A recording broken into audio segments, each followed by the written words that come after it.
Que a graça e a paz de nosso Senhor e Salvador Jesus seja com todos vocês que estão, pela graça de Deus, nos acompanhando aqui pelo canal PR IPC Joás Luciano Almeida, para transmitirmos o estudo do culto doutrina da Igreja Presbiteriana do Brasil em Vitória de Santo Antão, Pernambuco. Nós iremos, nesse momento, ler o texto de Efésios capítulo 1, versículo 22 e 23, que nos dizem: E pôs todas as coisas debaixo dos pés, e para ser o cabeça sobre todas as coisas o deu à igreja, o qual é o seu corpo, a plenitude daquele que a tudo enche em todas as coisas. Vamos orar. Amado Pai, em nome de Jesus, obrigado por tua graça, bondade e misericórdia para conosco. Obrigado por esse dia que o Senhor fez e nos concedeu. Toma-nos em tuas mãos, ilumina os olhos do nosso coração e ajuda-nos a vivermos de acordo com a tua palavra. É o que nós, humildemente, rogamos ao Senhor agradecidos, em nome de Jesus, nosso Senhor. Amém. Meus queridos, pela graça de Deus, nós estamos aqui para refletirmos sobre as marcas da verdadeira igreja. A verdadeira igreja, ela é uma igreja que está presente no mundo e está dividida entre várias instituições. Infelizmente, visto que o mundo se acha semeado de milhares de instituições distintas, chamadas de igrejas, e visto ser possível que as instituições, assim como os indivíduos, se tornem apóstatas, é importante sermos capazes de discernir as marcas essenciais de uma verdadeira igreja visível, de uma igreja falsa e apóstata. Nenhuma igreja cristã está isenta de erros ou pecados. A igreja só será perfeita no céu. E nós precisamos ter esta compreensão de que não há uma igreja perfeita aqui na Terra. Há, porém, uma importante diferença entre corrupção, que afeta todas as instituições, afeta, portanto, todas as igrejas visíveis neste mundo, e a apostasia, que é o abandono de Deus e do Senhor Jesus. Portanto, para proteger o bem-estar e crescimento do povo de Deus, é importante definir as marcas da verdadeira igreja. Primeiro, nós devemos compreender que a marca da verdadeira igreja é a pregação da palavra de Deus. Embora as igrejas elas difiram em detalhes teológicos e em níveis de pureza doutrinária, a verdadeira igreja afirma tudo aquilo que é essencial à vida cristã. Tudo que é essencial à vida cristã, a verdadeira igreja afirma, ensina, prega, transmite, comunica aos seus membros e ao mundo. Semelhantemente, uma igreja falsa ou apóstata quando nega oficialmente um princípio essencial da mesma fé cristã, tal como a doutrina da divindade de Cristo, da Trindade, da justificação pela fé, a expiação pelo sacrifício de Cristo ou outras doutrinas essenciais à salvação. Por isso, nós precisamos ter essa compreensão que a pregação da palavra de Deus importa para as nossas vidas. Nós precisamos pregar fielmente a palavra de Deus, precisamos pregar as Escrituras e precisamos pregar todo o conselho de Deus, toda a palavra de Deus. E se porventura alguma igreja nega a divindade de Jesus, esta é uma igreja falsa. Se ela nega a Trindade, é uma igreja falsa. Se ela nega o sacrifício vicário, substituto de Jesus e a justificação pela fé em Cristo, ela é uma igreja falsa e apóstata.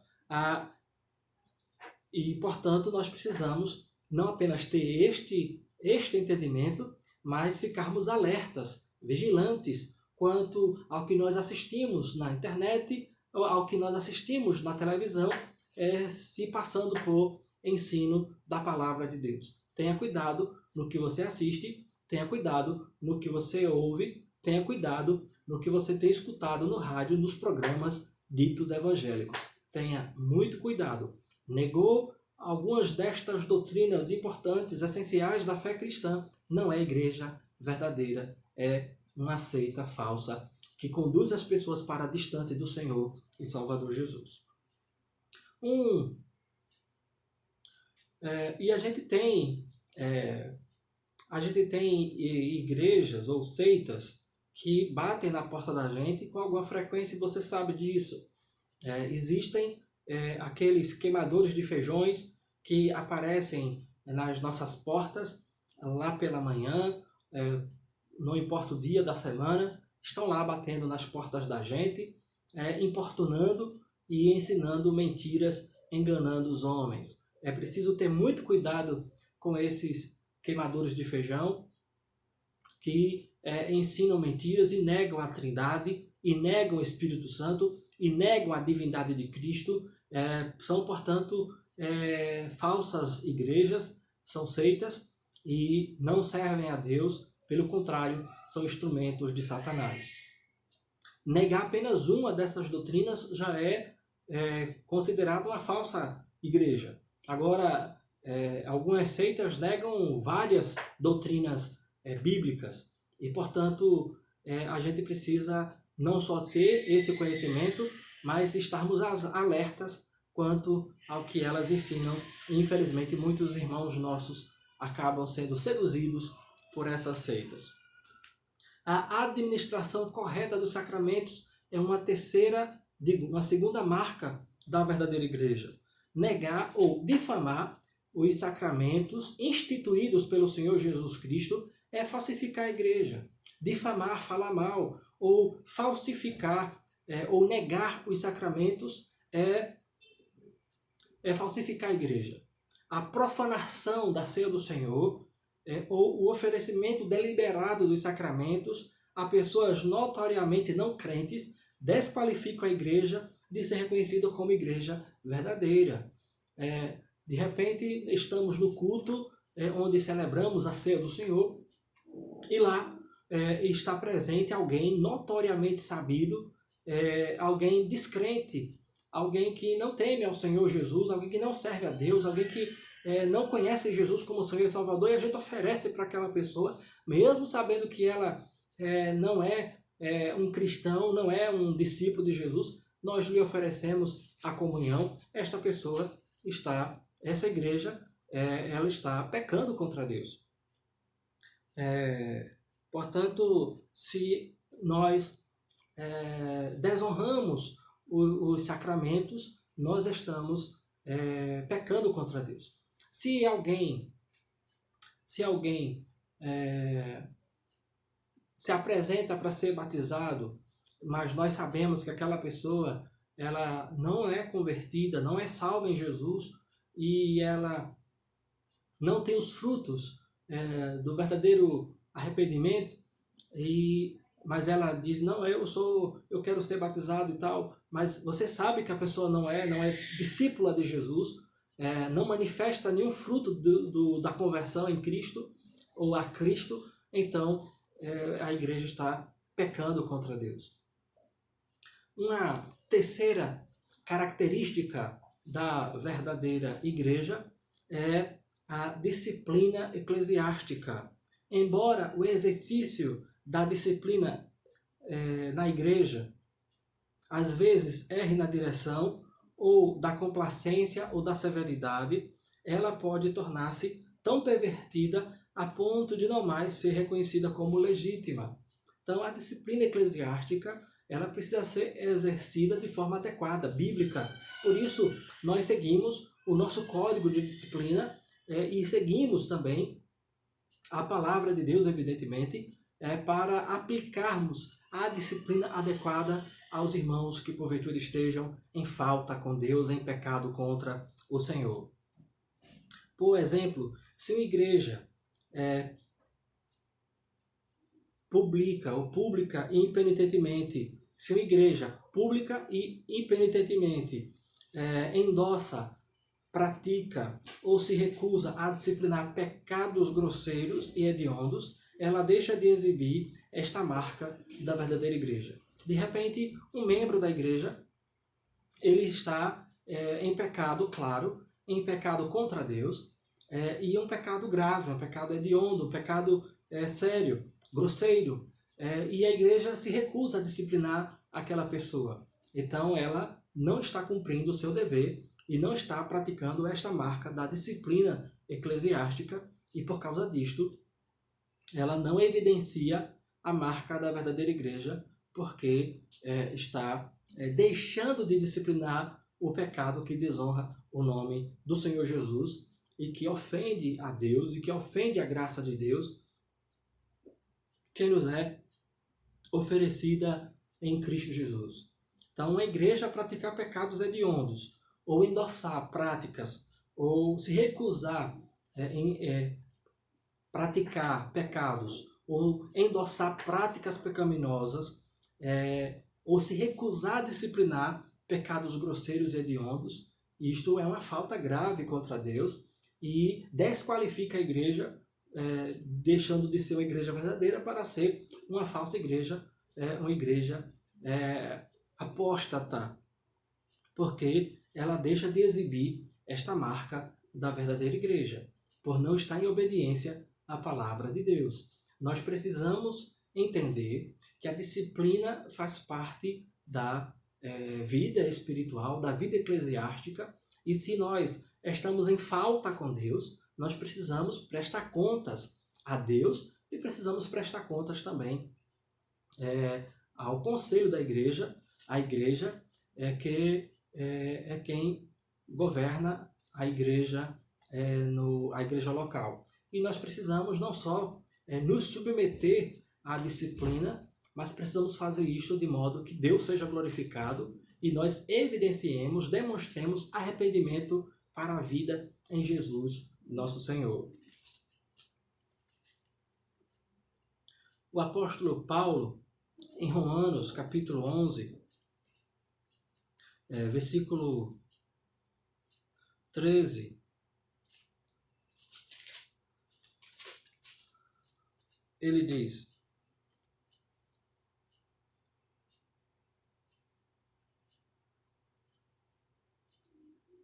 dirijo-me a vós outros que sois gentios, visto, pois, que eu sou apóstolo dos gentios, glorifico o meu ministério, para ver se, de algum modo, posso incitar à emulação os do meu povo e salvar alguns deles. Porque se o fato de terem sido eles rejeitados trouxe reconciliação ao mundo, que será o seu restabelecimento, senão vida dentre os mortos? E se forem santas as primícias da massa, igualmente o será a sua totalidade. Se for santa a raiz, também o será os ramos. Se, porém, alguns dos ramos foram quebrados, e tu, sendo oliveira brava, foste enxertado em meio deles, e se tornaste participante da raiz e da seiva da oliveira, não te glories contra os ramos, porém, se te gloriares, sabe que não és tu que sustentas a raiz, mas a raiz a ti. Dirás, pois, alguns ramos foram quebrados para que eu fosse enxertado. Bem, pela sua incredulidade foram quebrados. Tu, porém, mediante a fé estás firme. Tu não te ensoberbeças, mas teme. Porque se Deus não poupou os ramos naturais, também não te poupará. Considerai, pois, a bondade e a severidade de Deus, para que os que caíram, severidade, mas para contigo a bondade de Deus. Se nela permaneceres, de outra sorte também tu serás cortado. Eles também, se não permanecerem na incredulidade, serão enxertados, pois Deus é poderoso para os enxertar de novo. Pois, se foste cortado da que, por natureza, era oliveira brava, e contra a natureza acertado em boa oliveira, quanto mais não serão enxertados na sua própria oliveira aqueles que são ramos naturais. É evidente que esse texto de Paulo aos Romanos fala da situação de Israel enquanto povo de Deus que havia rejeitado o Evangelho, rejeitado o Senhor Jesus. É evidente que a igreja primitiva era uma igreja feita, constituída essencialmente de judeus. Os 10 primeiros anos, a grande maioria dos cristãos eram de judeus lá em Israel. Depois é que começaram a conversão dos gentios. E nós observamos aqui que Paulo está falando da disciplina que Deus exerceu sobre os judeus.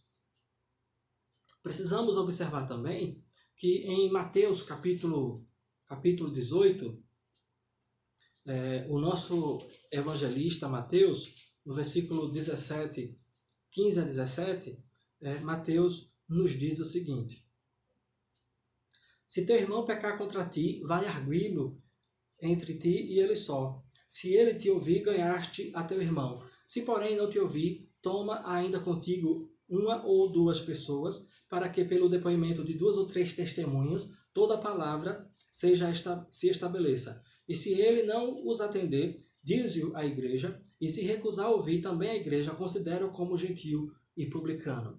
Portanto, as Sagradas Escrituras, elas nos ensinam a exercitar, praticar a repreensão, a disciplina eclesiástica no meio da igreja, quando se fizer necessário. Porque esta é uma marca da verdadeira igreja. Se a igreja fica sem disciplina, ela perde esta marca e ela não manifesta a glória de Deus, não honra, não glorifica a Cristo e acaba se corrompendo em vários pecados. Embora os cristãos devam ser solenemente advertidos a não nutrirem um espírito cismático ou fomentarem divisões e conflitos, devem ser também advertidos quanto à obrigação de se separarem da falsa comunhão e da apostasia. Nós, enquanto cristãos, enquanto igreja, não devemos, de modo algum, não devemos promover cismas, divisões entre a minha denominação e a do outro irmão, de outra igreja, de outra denominação. Não devemos promover divisões, não devemos promover cismas, conflitos intereclesiásticos, não devemos promover conflitos entre as denominações, mas precisamos e devemos ter o cuidado de zelar para não termos comunhão com quem não traz a sã doutrina. Não devemos desenvolver irmandade, não devemos desenvolver comunhão com quem não preserva a essência do Evangelho, com quem não compartilha conosco da mesma fé evangélica. E quando eu digo da mesma fé evangélica, da essência do Evangelho. Termos algumas diferenças teológicas é possível, e temos, e convivemos uns com os outros como entre várias denominações, mas não podemos negar a verdade do Evangelho, porque se negarmos a essência do Evangelho, já não somos evangélicos, já não somos seguidores de Cristo, somos seita, somos uma igreja apóstata que abandonou a fé em Jesus. Portanto, é preciso ter cuidado para não desenvolvermos comunhão com quem já abandonou o Evangelho, com quem já negou a Cristo, com quem não admite a divindade de Jesus, com quem não admite a Trindade, com quem não admite a graça da justificação somente pela fé. Quem não aceita as doutrinas essenciais do cristianismo não é cristão, não é seguidor de Jesus e, portanto, nós, cristãos verdadeiros, a igreja verdadeira, não deve desenvolver comunhão com estas pessoas. Meus queridos, toda a igreja verdadeira, compreenda isto, toda a igreja verdadeira exibe as genuínas marcas de uma igreja em grau maior ou menor. Então, toda igreja verdadeira vai manifestar essas 3 marcas. A fiel pregação da palavra de Deus, todo o conselho de Deus, a administração dos sacramentos, batismo e santa ceia, e a aplicação da disciplina eclesiástica para manifestar a honra de Deus e glorificar o Senhor e Salvador Jesus Cristo. Toda verdadeira igreja manifesta estas 3 marcas, em maior ou menor grau. A reforma da igreja é uma tarefa interminável. A reforma da igreja é uma tarefa interminável. A igreja, os reformadores, eles não estavam lutando, brigando por coisas de menor importância. Eles estavam lutando pelas doutrinas essenciais da fé cristã, estavam lutando por doutrinas robustas, estavam lutando por doutrinas que dizem respeito à nossa salvação em Jesus Cristo, nosso Senhor. E nós precisamos não só termos esta consciência, mas nós precisamos lutar também pela fé evangélica que uma vez por todas foi entregue aos santos. Devemos promover a nossa fé em Jesus e devemos promover a fidelidade à sã doutrina, para que a igreja ela seja cada vez mais reformada, santificada e manifeste estas marcas em maior grau para que Deus seja glorificado em nossas vidas. Buscamos mais e mais ser fiéis à vocação bíblica para pregar o Evangelho. Nós procuramos isto. Nós nos esforçamos em pregar fielmente a palavra de Deus. E os irmãos sabem disso, não apenas eu, mas todos os pastores presbiterianos e de igrejas reformadas, quer batistas, quer congregacionais e anglicanas que conhecemos, todos que são reformados buscam insistentemente, diante do Senhor, pregarem fielmente a palavra de Deus, pregarem com zelo as Sagradas Escrituras, para que Deus seja glorificado. Também procuramos ministrar os sacramentos de modo responsável, justo e honroso a Deus. E que você seja entre os cristãos que zelam também pela fiel administração dos sacramentos. Receber a Santa Ceia ou dar a Santa Ceia àqueles que de fato são filhos de Deus, aqueles que de fato são servos do Senhor. E também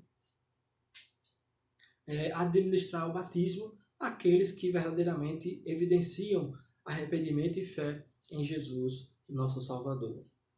A disciplina eclesiástica, como já vimos, foi o último ponto, é uma marca que deve ser permanentemente praticada na igreja, mesmo nesses tempos difíceis, de relativismo moral e de aceitação de normal de pecados que não devem ser considerados normais em lugar nenhum, porque a palavra de Deus condena todo e qualquer pecado. Pecado é pecado.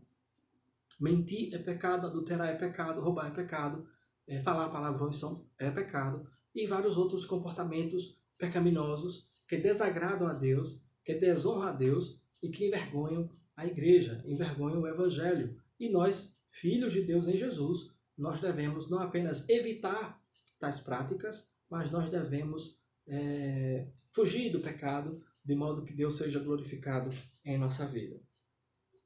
Meus queridos, que o Senhor nos ajude não apenas na aplicação da palavra de Deus às nossas vidas, mas nos ajude a reconhecermos a verdadeira igreja.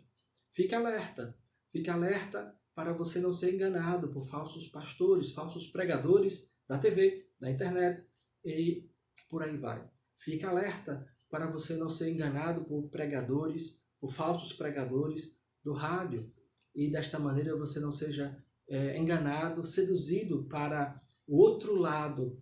E quando eu digo outro lado, não é o outro lado de outra denominação, mas o outro lado, o lado da apostasia, o lado sem Deus. Que Deus use de graça para conosco, nos abençoe, em nome de Jesus, nosso Senhor. Vamos orar mais uma vez? Amado Deus, eterno Pai que está nos céus, muito obrigado por tua graça, bondade e misericórdia para conosco.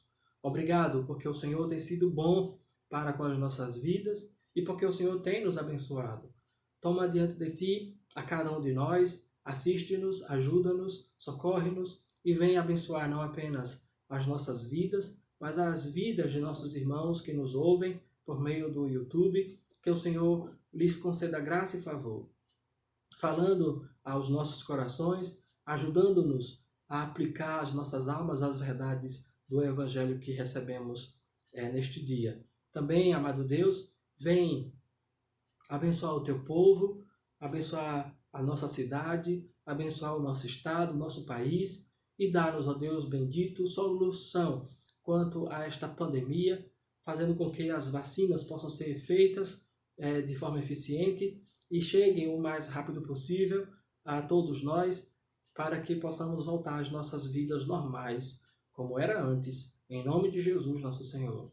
Vem, em nome de Cristo, vem abençoar a nossa igreja, vem abençoar os nossos irmãos, aqueles que não têm podido ir para a igreja, que o Senhor conforte, console, anime, fortaleça, revigore e lhes dê graça, em nome de Jesus, nosso Senhor.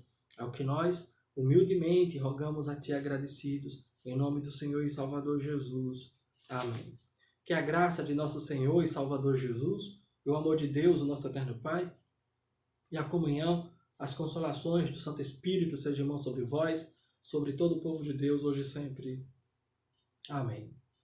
Meus queridos, peço que os amados possam se inscrever aqui em nosso canal. Se inscreva, vai fazer bem ao nosso canal você se inscrever, e também vai fazer bem a você inscrever-se e clicar aí no sininho para você receber as notificações de quando enviamos novas mensagens aqui em nosso canal.